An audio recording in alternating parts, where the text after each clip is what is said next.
संध्या बिंदनी की सास यानी कि भाभो को कौन नहीं जानता। जी हाँ, भाभो घर घर में पहचानी जाती हैं। लेकिन भाभो की लाइफ की क्या स्टोरी है, क्या ये आप जानते हैं? शायद थोड़ी बहुत, लेकिन आज आपको पूरी पता चलेगी। जी हाँ, भाभो खुद बता रही हैं अपनी जुबानी अपनी खुद की कहानी।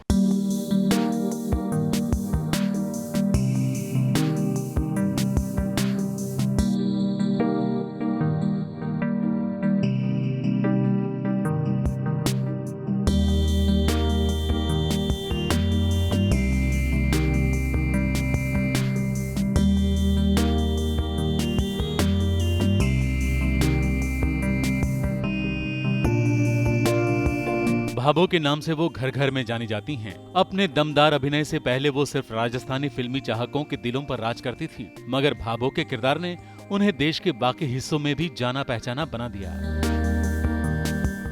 रे मारा राम जी, एक लंगड़ो एक काणी, मैं एकली स्याणी, रे किस किसने संभालू, रे चतुरी रे कठे पर गिरा तू। मगर शायद ही कोई जानता होगा कि भाभो यानी कि नीलू वाघेला ने अपनी शुरुआत एक बाल कलाकार के रूप में की थी, और वो भी बड़े बड़े सितारों के साथ। मैं 5 साल की थी तब से ही मैंने इस इंडस्ट्री में कदम रख दिया था। मेरी पहली फिल्म थी प्रेम पर्वत, उसके बाद विदाई जितेंद्र जी की मैं छोटी बहन बनी थी, और उसके बाद मैंने की गोलमाल में, जिसमें अमोल पालेकर जी थे और उसमें अमिताभ बच्चन जी गेस्ट अपीयरेंस में आते थे और मैं उनका ऑटोग्राफ लेती हूँ, और यहाँ से मेरा सफ़र शुरू हुआ।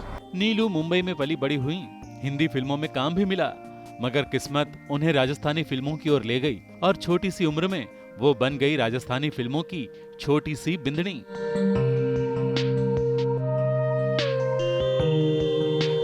सबसे पहले राजस्थानी फिल्म की थी 11 साल की एज में, वो थी सुपात्र बिन्नी, जिसका रीमेक टेलीविजन इंडस्ट्री के अंदर बना था, बालिका बधू। वो भी हिट था, वो फिल्म भी बहुत हिट थी। फिर ऐसे ही मेरी जीवन की चीज़ें चलती गई और फिर मैंने राजस्थानी फिल्में की है, वो है 55 राजस्थानी फिल्म, जिसमें डबल रोल भी किए, राकेश रोशन जी के साथ काम किया, गोविंदा जी के साथ काम किया। तो उसमें बहुत सारी घटनाएं हुई, जिसमें कई बार फाइट में मुझे लगा, जैसे भूमली फिल्म का मैं स्टंट कर रही थी, फर्स्ट फ्लोर से मुझे जंप लेना था और साथ में ब्लास्टिंग थी, मेरे पीछे ब्लास्ट होने वाला था और उसमें मुझे जंप लेना था। तो एक बार ब्लास्टिंग का टाइमिंग कुछ गड़बड़ हो गया और मैंने जंप ले लिया, तो वो बॉक्सेस जो थे वो उन्होंने वापस बंद करना भूल गए और मैं ऊपर गई और फिर वापस सेकंड जब ब्लास्ट हुआ और मैंने जब जंप लिया तो वो बॉक्स के अंदर मेरा पैर जा कर के ट्विस्ट हो गया। तो फिर उसी ट्विस्ट पैर में मैंने पूरी शूट की, गाना किया, मतलब लंगड़ते हुए। राजस्थानी फिल्मों में नीलू को कुछ ऐसी सफलता मिली कि लोग उन्हें राजस्थान की श्रीदेवी के नाम से जाने पहचाने लगे, और इसी राजस्थानी श्रीदेवी को उन्हीं के एक फैन से हो गया प्यार और हो गई शादी। अरविंद जी मतलब मेरी लाइफ में आए और हमने शादी की, और आपको पता है वो मेरे फ़ैन थे और सब लोगों ने मुझे कहा कि तुम जो शादी कर रही हो सक्सेस नहीं हो पाएगी, क्योंकि आप तुम कहाँ हो और वो कहाँ है, तो ये मेल, ये ईगो हमेशा कहीं ना कहीं आपकी ज़िंदगी में आगे जाके आएगा। पर मैं आप लोगों को इसलिए बताना चाहती हूँ कि ऐसा कुछ भी नहीं है। अगर आप चाहे थोड़ी सी अंडरस्टैंडिंग रखें, थोड़ी सी अपने कर्तव्य को निभाएं, थोड़ी सी अपने संस्कारों का ध्यान रखें, तो जिंदगी चलती है, आगे चलती जाती है, बहुत रुकती नहीं है। सफलता हर वक्त साथ नहीं चलती। नीलू के जीवन में कई उतार चढ़ाव आए, मगर पति पत्नी ने मिलकर एक दूसरे को खूब संभाला और फिर एक दिन नीलू को मिला दिया और बाती हम। एक्चुअली मैं बहुत छोटे से मैं कहूँगी कि मैं इसके लिए सबसे ज़्यादा धन्यवाद शशि मैम को देना चाहती हूँ, क्योंकि वो राजस्थान से हैं, किशनगढ़ से हैं, और उन्हें कहीं ना कहीं मेरी फिल्म देखी होगी तो उनके दिमाग में एक नीलू नाम था और उन्होंने कोशिश की ढूंढने की कि ये नीलू कहाँ है। मेरे पास एक फ़ोन आता है कि हम एक सीरियल बना रहे हैं और उसमें एक मदर का कैरेक्टर है, तो और हमारी जो मदर है वो बहुत एजड नहीं है, she is a young mother, और उसके बेटे हैं और ऐसे थोड़ी सी नेगेटिव है, थोड़ी सी स्ट्रॉन्ग है, तो आप करेंगी क्या। उस वक्त मेरी बेटी का ऑपरेट किया हुआ था और वो थोड़ी सी बहुत ज़्यादा सीरियस थी, तो मैंने फिल्म थोड़ी सी ड्रॉप कर रखी थी। तो मैंने कहा कि देखिए मेरी छोटी सी बच्ची है और मैं थोड़ा सा टाइम नहीं दे पाऊँगी। तो उन्होंने कहा नहीं मदर का कैरेक्टर है, 5-6 आवर्स ही होगा और जैसा आपका पैकअप हो जाएगा तो आपको ड्रॉप कर देंगे। जब मैं वहाँ गई तो उनका सेट था फिल्म सिटी में, उनका एक प्रेजेंट जो शो चल रहा था उसी के सेट पर मैं गई थी। तो वहाँ पे मुझे रोही जी मिले, उन्होंने एक मेरा छोटा सा ऑडिशन टाइप लिया, लुक टेस्ट किया कि एक नहीं आप पहले वैसी साड़ी भी पहन लीजिए, थोड़ा हल्का मेकअप भी कर लीजिए। तो मैंने कहा मुझे तो सिर्फ डायलॉग के लिए नहीं हमें आपका पूरा लुक टेस्ट के साथ ही ऑडिशन चाहिए क्योंकि ये चैनल को ही भेजना है। तो शशि मैम ने, तो मुझे उस वक्त समझ नहीं आ रही थी चीज़ें। खैर ये सब भगवान का आशीर्वाद होता है। वो टेस्ट गया, मेरा ऑडिशन गया, मुझे भी बहुत अच्छा लगा। पता नहीं होता है ना, कई बार कोई अच्छी चीज़ होने वाली होती तो आपके आसपास में कहीं ना कहीं पॉजिटिव वाइब्स आते हैं। तो मुझे भी ऐसा लगा कि मैं ये करूं।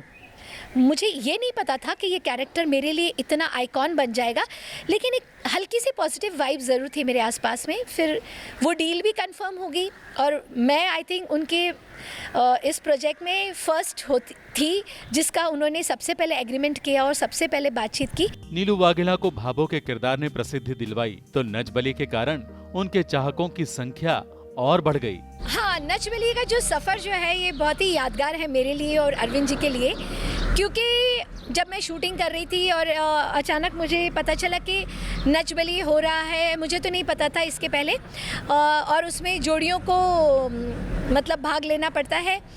तो मैंने भी सोचा कि काश हम भी इस शो का हिस्सा होते।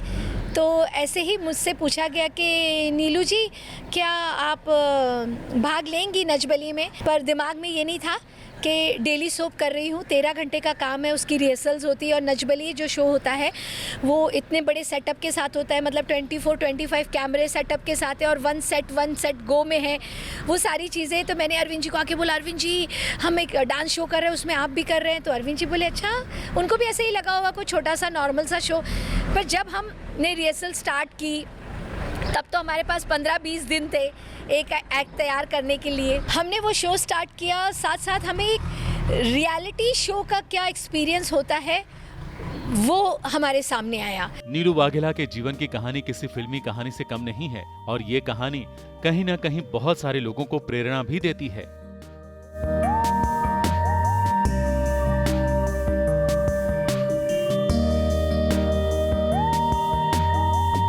मुंबई से निशा मिश्रा के साथ एबीपी न्यूज रिपोर्ट।